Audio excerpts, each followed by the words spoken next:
Vale. Espero.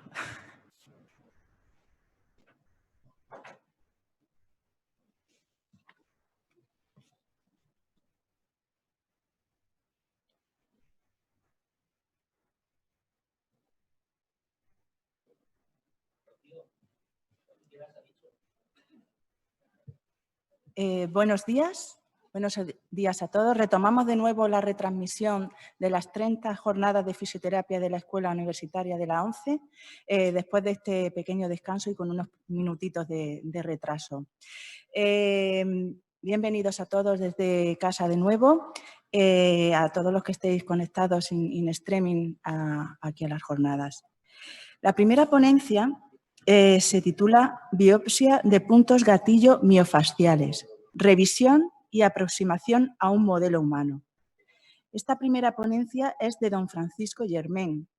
Sin embargo, por problemas personales no ha podido asistir hoy a las jornadas y la va a presentar don Orlando Mayoral. Orlando Mayoral es fisioterapeuta, doctor por la Universidad de Alcalá de Henares, presidente de la Junta de la International Knee Pain Society, presidente de honor de la Asociación Española de Dolor Miofascial y Punción Seca y miembro de los consejos editoriales y comités científicos de diversas revistas profesionales. Además, es autor y traductor de numerosos libros y artículos científicos. Y cuando quieras, Orlando, puedes empezar. Pues, buenos días a todos.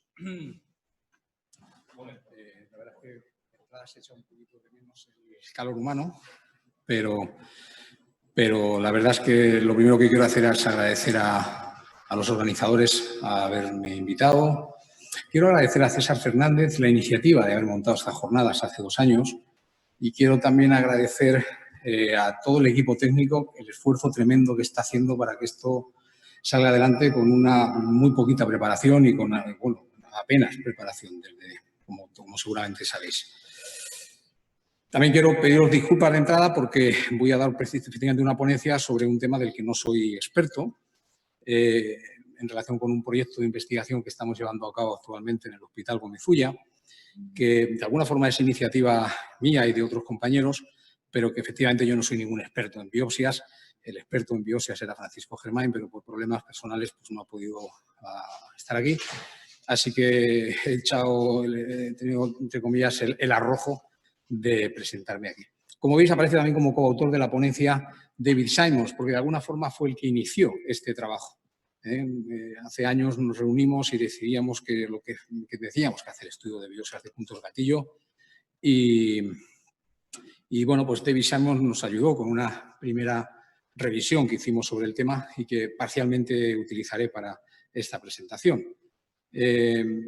Como seguramente sabéis, la hipótesis que actualmente más nos permite conocer los puntos gatillo, lo que son y dónde se encuentran, es la hipótesis integrada, formulada por Simons en el año 97 y que ha tenido diferentes expansiones en estos años. Pues se apoya básicamente en 4 pilares que de alguna forma nos van confirmando al menos aspectos parciales de esta hipótesis, pruebas electromiográficas, de los que seguramente hablará Óscar un poco ahora y yo también esta tarde, pruebas microanalíticas, pruebas de imagen y la histología. Pero sin duda la histología es el pilar más frágil, el más endeble de todos en los que se apoya esta hipótesis, porque realmente hay muy poco hecho al respecto. Así que bueno, pues llevamos años intentando cambiar eso, llevamos años intentando hacer que ese pilar coja un poquito de fuerza y la verdad es que los numerosos intentos que hemos hecho hasta la fecha podrían dar para hacer un guión de la enésima secuela de Misión Imposible, pero parece que estamos empezando a ver un poco la luz al final del túnel. Lo que voy a hacer en esta ponencia va a hacer en primer lugar una revisión de lo que se ha publicado al respecto sobre biopsias de músculos en relación con puntos gatillo miofasciales y vamos a dividirla en 4 partes, la charla, la biopsia de músculos humanos con patologías no diagnosticadas como puntos gatillo miofasciales, pero que pensamos que podrían realmente referirse a ello. Biopsias de músculos humanos diagnosticados como puntos gatillo miofasciales. En segundo lugar, biopsias de animales. Y en tercer lugar, os presentaré mis resultados, nuestros resultados sobre las biopsias de cadáveres humanos. En primer lugar, las biopsias de músculos humanos con patologías no diagnosticadas como puntos creativos miofasciales, que podrían serlo, pues empezaría la revisión hablando de la miogelosis, una patología que seguramente todos habéis oído mencionar, que tiene su inicio en el año 1931, cuando Max Lange publicó este libro que, en palabras del propio Simons, podría ser considerado el primer manual de los puntos gatillo miofasciales. Hoy que celebramos aquí la tercera edición del manual de los puntos gatillo, bueno, pues ese podría ser un claro precursor de estos manuales, en donde, insisto, año 1931, Max Lange nos presentaba las diferentes localizaciones en diferentes músculos de lo que él llamaba zonas de miogelosis, que se encontraban por medio de la palpación, de induraciones y de zonas hiperalgésicas, y que después de haber, en donde al presionarlas el paciente, a pesar de que Max Lange nunca se fijó demasiado en el fenómeno del dolor referido, pero sí que la presión sobre esa zona frecuentemente hacía que el paciente dijera, ese es mi dolor. De alguna forma la presión sobre esa zona reproducía la queja dolorosa del paciente. El tratamiento que él proponía, que era básicamente pues, técnicas que perfectamente podrían pasar por técnicas de tratamiento de puntos gatillo miofasciales, masajes, compresiones, autotratamientos, fijaos esos rodillos o ese masajeador, claramente precursores de otros dispositivos un poquito más modernos que, si os fijáis, son bastante parecidos a lo que ya Max Lange nos presentaba en el año 1961. He decidido no poneros una imagen actualizada de este otro masajeador, aunque me imagino que todos tenéis alguna cosa en la cabeza a este respecto.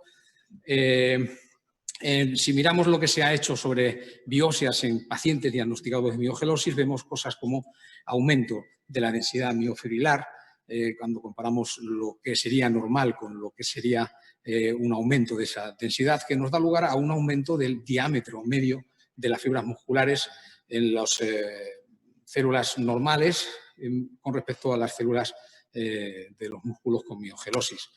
Algo parecido de lo que se encuentra en este otro estudio posterior, donde frente a lo que se ve en el músculo normal, en el músculo con miogelosis se observan de tanto en tanto células muy redondeadas, grandes y oscuras en esa zona de lesión miogelótica. Otra patología que podríamos también posiblemente considerar un punto gatillo miofascial, aunque en su día evidentemente no se denominó así, es lo que Fassbender bautizó como reumatismo muscular o reumatismo extraarticular. En un libro que tiene 2 ediciones, él describía en el capítulo correspondiente al reumatismo muscular o reumatismo extraarticular, describía 4 estadios, donde describía diferentes cambios que se iban produciendo en los músculos de pacientes en los que se les había palpado zonas de dolor y zonas induradas, que la forma en la que lo describe claramente parece estar describiendo bandas tensas en el músculo y zonas particularmente dolorosas, y cuando esas zonas se biopsiaban pues se veían una serie de hallazgos. Curioso que en la segunda edición de su libro, Fassbender, en el capítulo que en la primera edición había dedicado al reumatismo muscular o extraarticular, realmente lo cambió el título. Prácticamente mantuvo los mismos contenidos, pero lo llamó fibromialgia, capítulo sobre el síndrome fibromialgia syndrome. Lo que se describe en esos diferentes estadios lo podemos ver en imágenes. Esto sería el músculo normal y aquí vemos claramente miofilamentos que no tienen para nada una estructura normal, con bandas Z totalmente desorganizadas, con bandas I, decimos apolilladas, el término que utilizan en inglés es mouth eaten, como comidas por las polillas, y sí, la traducción sería así, apolilladas, prueba de que está existiendo una excesiva tensión en esos miocitos. En las diferentes fases, insisto, la cantidad de degeneración que se va observando en las diferentes imágenes, casi todas ellas prueba de una excesiva tensión y de cambios en el metabolismo aerobio y en el metabolismo anaerobio. Fijaos aquí la destrucción de los miofilamentos en las bandas I, en esta zona, frente a cómo las bandas Z se mantienen, aunque como veis totalmente distorsionadas, ¿no? Incluso ya en la última fase, una pérdida del componente contráctil cerca de la cubierta del sarcolema, incluso pues, necrosis celular y agregados de glucógeno que realmente nos están hablando de una alteración importante del metabolismo anaerobio.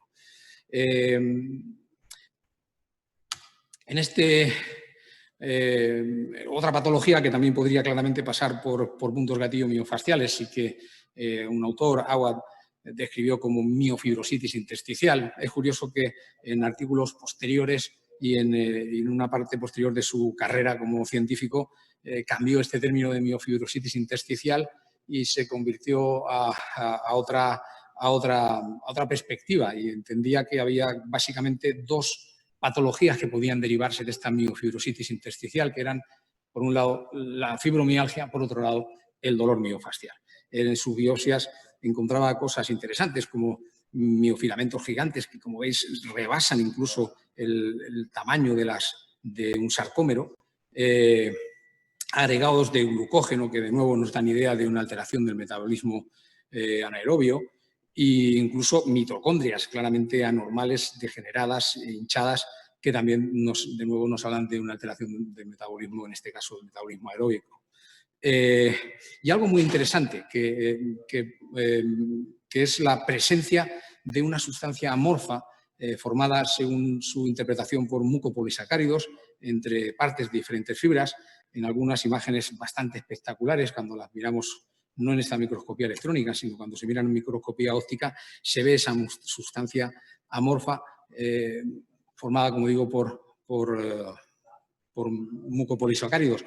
Los mucopolisacáridos es el nombre antiguo que recibía lo que actualmente llamamos glicosaminoglicanos. Quiero que os quedéis con esta palabra porque volveré a mencionarla un poquito después en relación a algunos estudios que hemos hecho nosotros. Los mucopolisacáridos, los glicosaminoglicanos, son sustancias hidrófilas, tremendamente hidrófilas, que atraen y que mantienen el agua. Otra patología que nos da la impresión que en ocasiones ha sido también tomada como puntos gatillo miofasciales en algunos casos es la fibromialgia. Y me estoy refiriendo básicamente a un estudio realizado por Yunus y colaboradores en donde cogió a 21 sujetos afectados por fibromialgia y a otros tantos sujetos control sanos y les hizo una biopsia del punto doloroso de la fibromialgia en el trapecio superior. Bueno, los puntos de la fibromialgia sabemos que algunos de ellos tienen una clara correspondencia con los puntos gatillo miofasciales, concretamente el punto del trapecio es bastante aproximada a la ubicación del punto de la fibromialgia con el punto gatillo del trapecio superior y si además resulta que el criterio para decidir hacer la biopsia es porque duele cuando lo presionas, pues hay bastantes probabilidades de que en realidad lo que Yunus estuviera realmente biopsiando no fuera un punto doloroso de la fibromialgia, sino que fuera un punto gatillo miofascial. En los sujetos con fibromialgia probablemente un punto gatillo activo y en los sujetos control sanos pues probablemente un punto gatillo latente. Entonces, cuando él compara las imágenes del músculo del sujeto control sano con las imágenes que obtiene de los pacientes con fibromialgia, le llama la atención que hay muchas anormalidades, que se ven incluso proyecciones papilares, es decir, como veis, proyecciones de la membrana que parecen estar separadas por unos septos, acumulación de lípidos, en fin, las mitocondrias. Bueno, pues eso parece que no se ven muchas diferencias entre el grupo de intervención, el grupo de pacientes y el grupo control, a pesar de que se ven muchas anormalidades. Y bueno, pues al final la conclusión es que, según él, no hay mucha diferencia entre las personas con fibromialgia y las personas sin fibromialgia en este sentido. Y desde mi punto de vista, desde nuestro punto de vista, y Simon también era de esta opinión, que es algo que comentamos en su día, pues realmente seguramente lo que estaba haciendo había sido interpretar un poco inadecuadamente. Seguramente estaba usando puntos gatillo. Muy probablemente los puntos gatillo miofasciales activos y los latentes, a pesar de tener tantas diferencias desde el punto de vista clínico, pero seguramente desde el punto de vista estructural no tendrán seguramente tantas diferencias y, como digo, seguramente lo que estamos presenciando son biopsias de puntos gatillo activos en el grupo de pacientes con fibromialgia, biopsias de puntos gatillo latente en el caso del grupo de personas sanas, dada además la conocida altísima prevalencia de los puntos gatillo del trapecio superior, ¿no? Bien, el segundo grupo de estudios que vamos a revisar son las biopsias de músculos humanos diagnosticados como puntos gatillo miofasciales. De estos hay realmente pocos, solamente he sido capaz de encontrar un estudio como tal, en donde un autor decide diagnosticar a un paciente con puntos gatillo miofasciales, hacer una biopsia de sus tejidos y lo cierto es que encuentra cosas que son, desde el punto de vista, bastante interesantes. y que, bueno, pues como vemos, efectivamente vemos sarcómeros muy acortados en un patrón ondulado que veremos que se repite en otras situaciones. Y, bueno, lo que él describe como discos de contracción, que en realidad son difíciles de apreciar en esta imagen, o este miocito con un cierto engrosamiento en su anchura y efectivamente con unos sarcómeros con ese patrón ondulado y, bueno, pues no mucho, pero un poco acortados. Tampoco es que se aprecie demasiado ese patrón de acortamiento como seguramente vamos a ver en otras imágenes posteriores. Quizá aquí, no exactamente, podríamos quizá meter el estudio que comentó Gerwin en su intervención, un estudio que ellos han presentado a la revista Pain Medicine y que ya ha sido aceptado para su publicación, pero que aún no ha sido publicado. Yo, por su cortesía, tengo el artículo, lo he podido ver, pero bueno, no he querido poner imágenes dado que el artículo está todavía en prensa. Pero en realidad son unas biopsias que no fueron deliberadamente hechas en puntos gatillo miofasciales, son unas biopsias que se hicieron en pacientes con mialgia con otros objetivos y que, bueno, pues que posterior a eso, pues Robert Gerwin, el doctor Gerwin, a quien aprovecho para saludar, pues decidió analizar y se encontró cosas pues muy interesantes que podrían ser sugestivas realmente de puntos gatillo miofasciales. Esperaremos a la publicación de ese artículo, no obstante. Y poco más se puede decir de biopsias reales de puntos gatillo miofasciales hasta la fecha, aparte de diferentes intentos fallidos por diferentes grupos. Nos vamos al tercer grupo de estudios que presento, que serían las biopsias de músculos de animales. Y aquí pues es obvio necesario hablar de la biopsia que todos seguramente conocéis aquí, porque todos la ponemos en todas las presentaciones y en todos los cursos, las biopsias que David Simons y Stolov hicieron en el músculo grácil de unos perros que iban a ser a los que se les iba a aplicar la eutanasia y en donde en los cortes transversales se observan estas fibras tremendamente grandes comparadas con las de su entorno, que además se ven de alguna forma deformadas por este espacio blanco que tiene alrededor y que realmente nos hace sospechar de nuevo la presencia de glicosaminoglicanos, de polisacáridos ocupando ese espacio y, por tanto, en una cierta medida de agua. Nos planteamos realmente en qué medida esa retención de agua que podamos atribuir a los glicosaminoglicanos no podría ser uno de los contribuyentes a la nodularidad que observamos cuando palpamos los puntos gatillo miofasciales. Y nos planteamos también, cuando aplicamos determinadas técnicas de tratamiento como la compresión o el masaje, en qué medida no solamente estamos contribuyendo a estirar sarcómeros, sino que también podríamos estar efectivamente ayudando a drenar de la zona. En fin, puramente especulativo, tengo que admitir. La imagen que seguramente todos estáis más familiarizados es esta, en donde en un corte longitudinal se ven diferentes imágenes bastante llamativas y si ampliamos una de ellas, la que tenemos aquí arriba a la izquierda, pues la conocida y archiconocida imagen que todos habéis visto alguna vez, en donde se ve la separación normal de los sarcómeros en una fibra normal y luego pues se ve este miocito claramente con algo que no es anormal y que podría llamarse un nodo de contracción, en inglés contraction knot, donde se ve una supercontracción o una supercontractura, depende de cómo lo queramos tomar, de los sarcómeros frente a un sobreestiramiento de los sarcómeros a ambos lados de esa zona de contracción, de supercontracción. Vemos también cómo los sarcómeros de los miocitos adyacentes también muestran algún tipo de alteración en su orientación. No pierden su espaciamiento normal en los sarcómeros, pero sí que efectivamente vemos una cierta distorsión convergiendo hacia la zona de ese miocito, lo cual es de alguna manera entendible y previsible porque, bueno, pues entendemos que un miocito está unido a otro por tejido conjuntivo y, bueno, pues un acortamiento como este no podría o no debería pasar desapercibido a los miocitos contiguos, ¿no? La verdad es que, bueno, pues ponemos esta imagen porque no tenemos otras mucho mejores, pero es una imagen que efectivamente corresponde a un perro y a los años 70, 1976. Llevamos muchos años queriendo mostrar imágenes de seres humanos y más recientes. Bueno, pues creo que esto, como podréis ver al final de esta presentación, creo que podemos casi afirmarlo. Si repasamos otras biopsias hechas en animales, pues la verdad es que aquí empieza como una especie de carrera para hacerles diferentes perrerías a diferentes animales para ver cómo podemos de alguna forma crearles un punto gatillo. Y aquí os muestro una imagen bastante llamativa. Curiosamente, en este caso le están haciendo una perrería a una rata pero no con la intención de crear un punto gatillo, sino con la intención de probar un fármaco, un inhibidor de la acetilcolinesterasa utilizado para el tratamiento de la miastenia gravis, pero lo que se encuentran es justo debajo de la placa motora, en casualidad, un tremendo acortamiento de los sarcómeros, un engrosamiento del miocito y un sobreestiramiento a ambos lados de ese nodo de contracción, vamos a llamarlo así, comparado con los sarcómeros normales que podemos ver en este otro miocito, aquí al lado.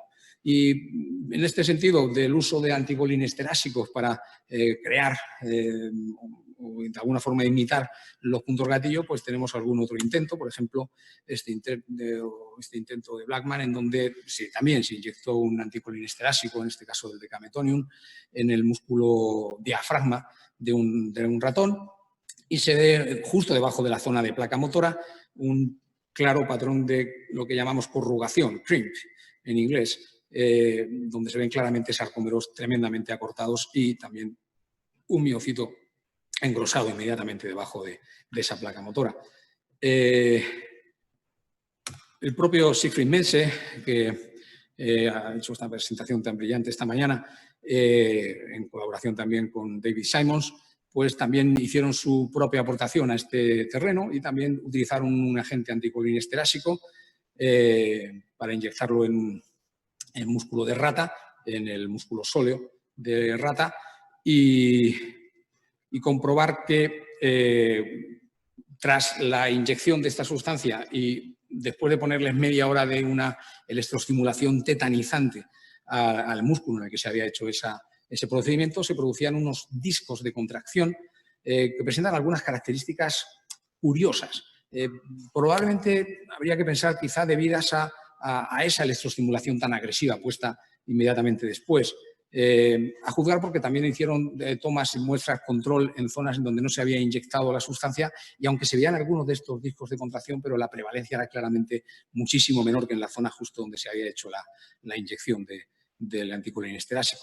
Aquí vemos, como digo, ese disco de contracción en donde llama la atención que justo en la zona central de esa zona más engrosada no hay ningún componente contráctil, no se ve ninguna estriación porque ahí parece como que se haya habido una solución de continuidad en el miocito. Y eso es algo que se ve en diferentes muestras de este estudio, en donde vemos efectivamente zonas claramente acortadas, con sarcómeros muy acortados, con respecto a lo que sería normal en un miocito adyacente, pero de nuevo esos discos de contracción donde vemos justo en la parte central que no existe ningún tipo de material contráctil.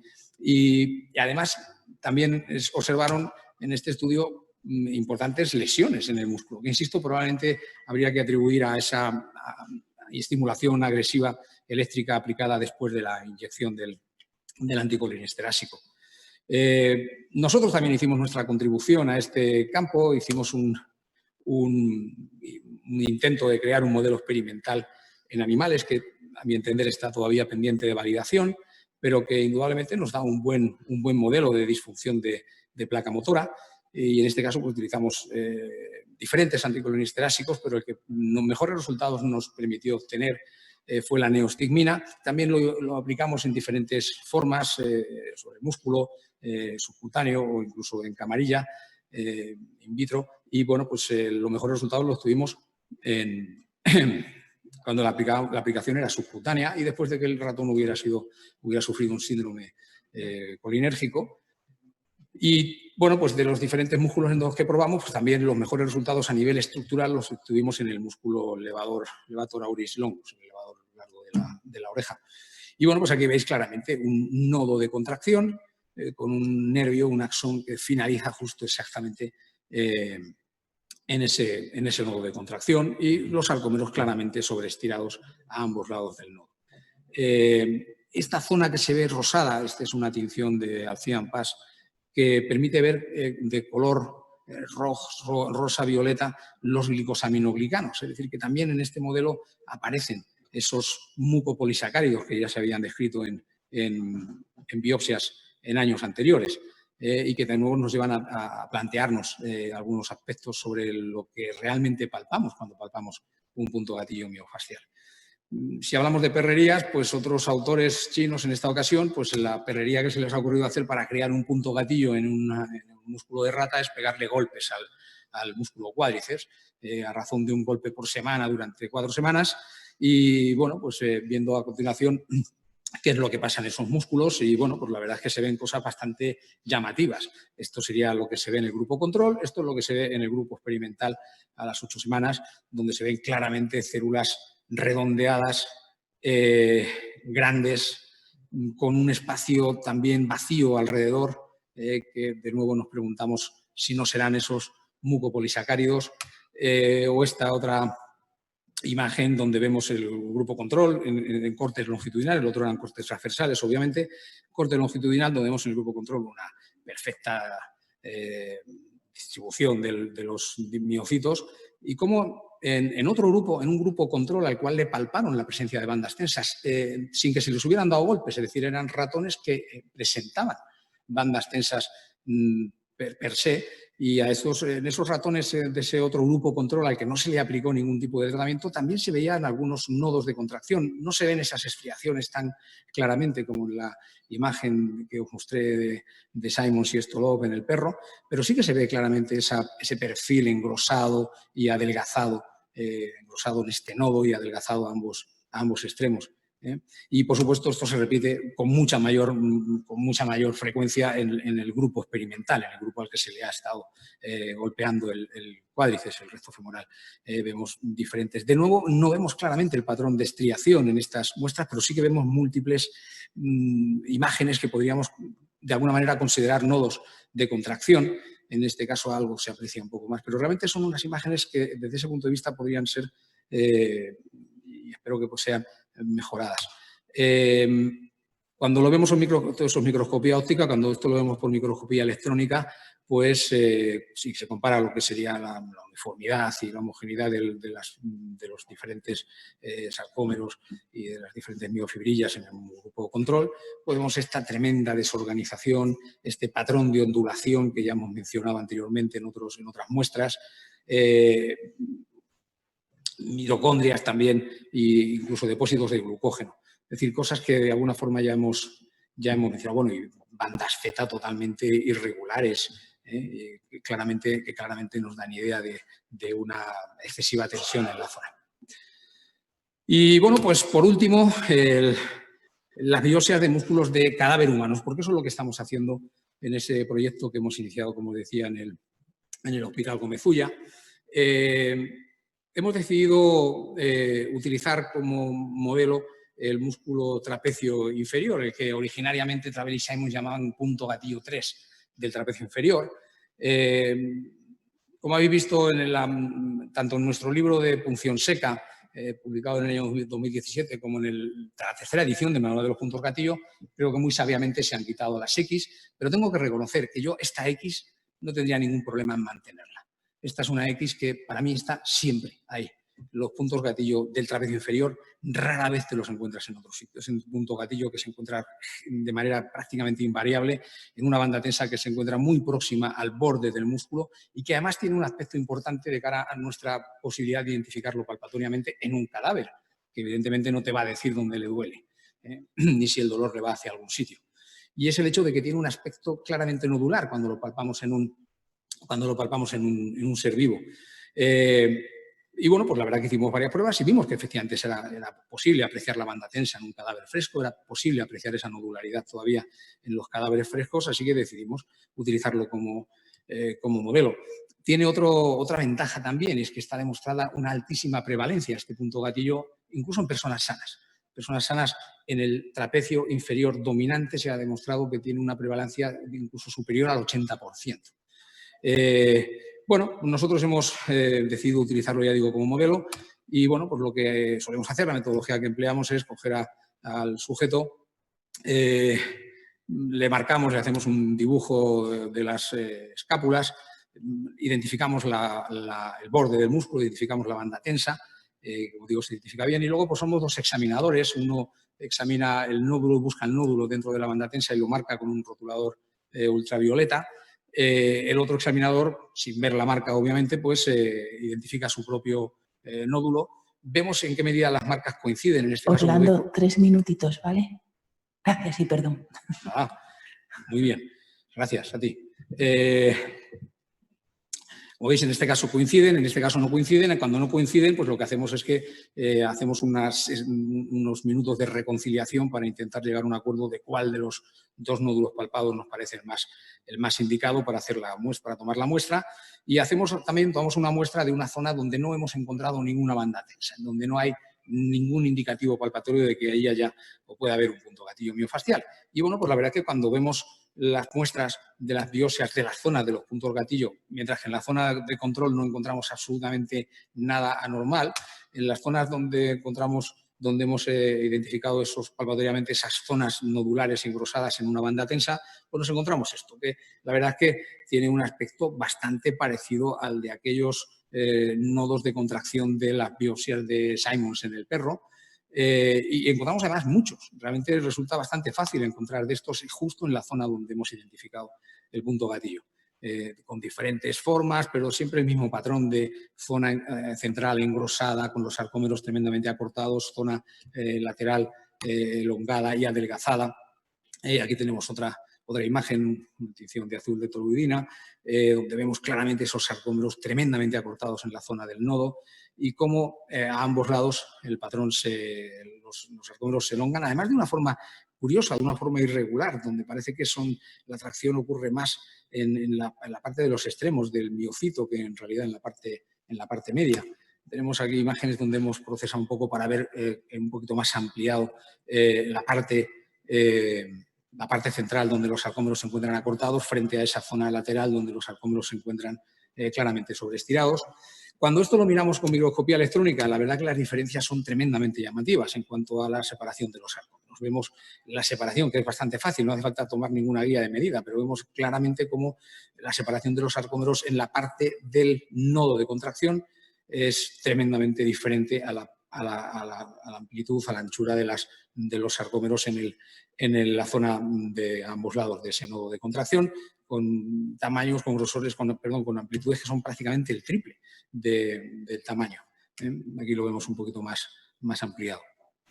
Aparte de esto, en las muestras de biopsias, en las muestras hechas procesadas con microscopía electrónica, hemos podido ver claramente esos patrones ondulados, esos patrones de tipo onda en los sarcómeros, tanto especialmente de la zona sobreestirada.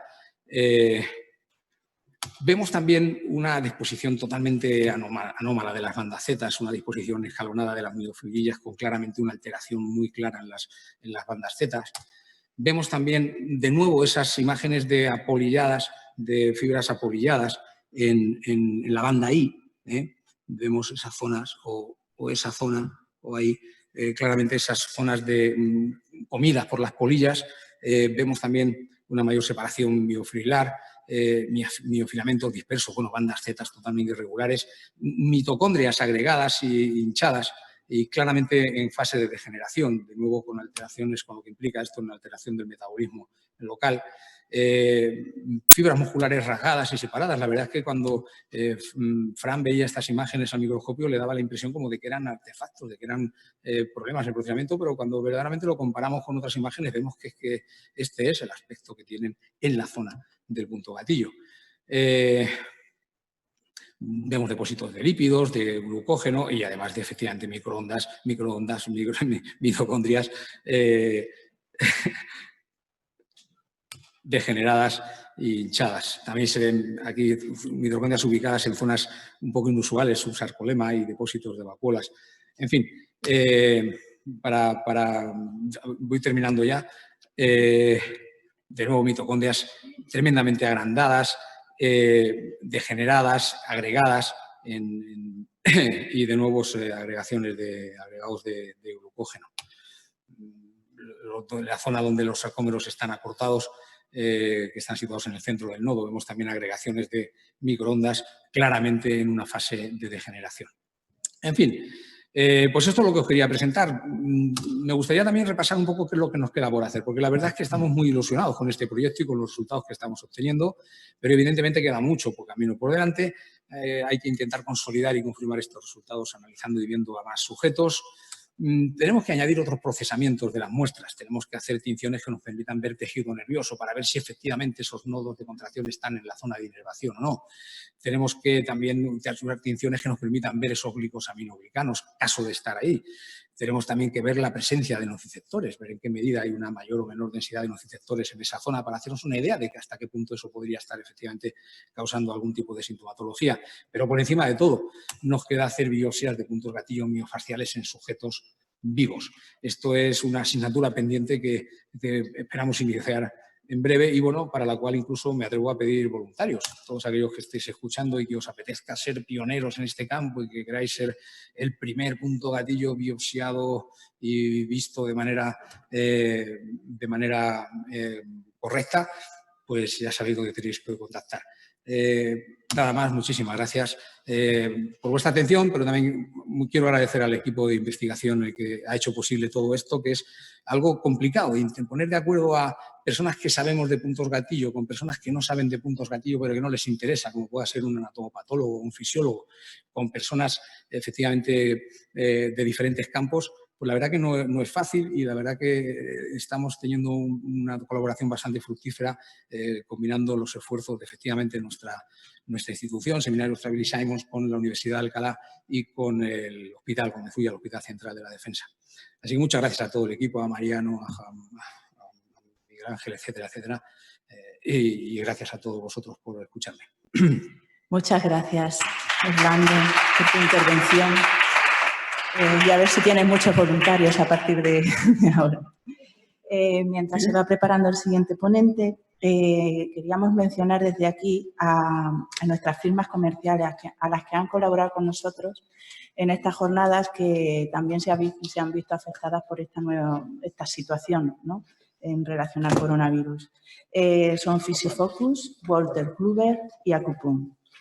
También recordamos a los que nos estáis viendo en streaming que podéis ir planteando las preguntas a los ponentes que queráis, aquellas dudas que os surjan y que queráis que os aclaren, ¿no? De tal forma que luego al final de las intervenciones abriremos el turno de debate con vuestras preguntas ya preparadas.